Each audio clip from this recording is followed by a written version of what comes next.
Deixa eu te perguntar, então, diante desse cenário, que em menos de um ano deve se repetir um fenômeno pelo menos parecido do que esse, a gente não vai ter reconstruído o Estado. O governador Eduardo Leite está dizendo que a reconstrução do Rio Grande do Sul pode demorar 10 anos, imagina só. Eu acho que a gente tem que chamar aqui, viu, Juan Pablo, uns chineses, uns japoneses, para essa recuperação ser mais rápida. Nesse teu estudo aqui, fala em plano de resiliência, plano de contingência e plano de continuidade de negócios. O Rio Grande do Sul não tem nada disso, o Brasil não tem nada disso. O que fazer, então, para manter as nossas empresas, os empregos e manter uma certa atividade econômica nas cidades aqui da região metropolitana diante desse cenário de caos? Bom, primeiro um ponto importante, né? A gente também agora, no momento, não adianta a gente dizer, pô, foi avisado, não foi avisado. Nós temos que olhar daqui para frente. E como é que cada um de nós pode fazer para contribuir. Isso. Né? Assim como muita gente, muitos civis, né, eles brilhantemente ajudaram as pessoas mais necessitadas, eu acho que todos nós, a partir de agora, temos a obrigação, basicamente duas obrigações. A primeira obrigação é de cobrar das autoridades, dos governos, esses planos de resiliência. E aí, por exemplo, recentemente, eu disponibilizei nas minhas redes sociais um mapa de quais os estados brasileiros que têm um plano de prevenção, um plano de contingência. Por exemplo, aqui no sul, Santa Catarina e Paraná tem um plano de contingência. O estado que não tem é o Rio Grande do Sul. Então, nas minhas redes sociais, lá depois eu posso compartilhar com você, Orestes, tem um plano lá, eu publiquei no meu Instagram, no meu LinkedIn, enfim, esse mapa mostrando quais os estados que têm planos de contingência, planos de prevenção e quais os que não têm.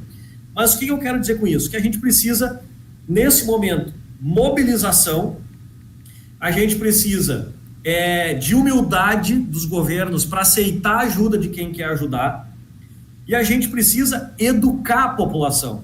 Por exemplo, quando as barragens elas romperam, começou a tocar sirenes, e as pessoas não sabiam o que fazer ouvindo as sirenes, porque elas nunca foram capacitadas, orientadas e treinadas que quando tocasse uma sirene, o que elas fazem.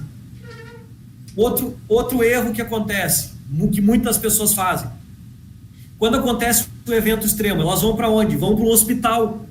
E o hospital é um dos piores lugares para elas irem. Por quê? Uma questão muito simples.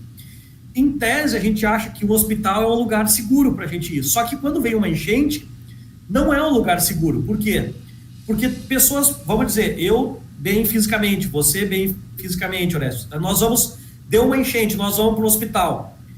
Aí o hospital, ele é alagado. Aí precisa fazer um processo de retirar as pessoas desse hospital.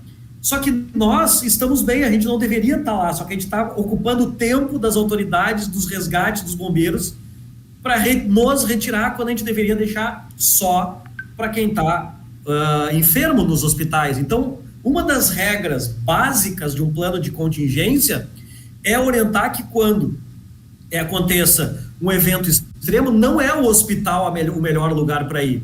Outra questão importante... Aqui teve até uma ordem, uma sugestão do prefeito Sebastião Melo, lá pelas tantas ele disse o seguinte, olha, saiam de Porto Alegre, quem puder vai para a praia, mas sem nenhuma orientação de como fazer isso, né? Não tinha nenhuma regra, sai primeiro quem mora na Zona Norte, depois quem está no centro, depois quem está na Zona Sul, então todo mundo se atirou na 118 e as pessoas levaram mais de 8, 10 horas ali na 118 para ir para o litoral. Isso comprova muito a nossa falta de preparo, inclusive das lideranças para tratar com isso. E eu abri aqui o teu Instagram e rapidamente, só para citar aqui, para deixar bem claro para o nosso telespectador, quem é que tem um plano, então, né, de contingência aqui no Brasil? Santa Catarina, Paraná, Curitiba, né, Florianópolis, Rio de Janeiro, Belo Horizonte, Palmas não, Salvador, lá na Bahia, Fortaleza, Recife, João Pessoa e Piauí. E o Acre também aqui na pontinha, estão em azul os que tem plano. Todo o resto dos estados, todos os demais estados brasileiros não tem, inclusive São Paulo, o estado mais rico.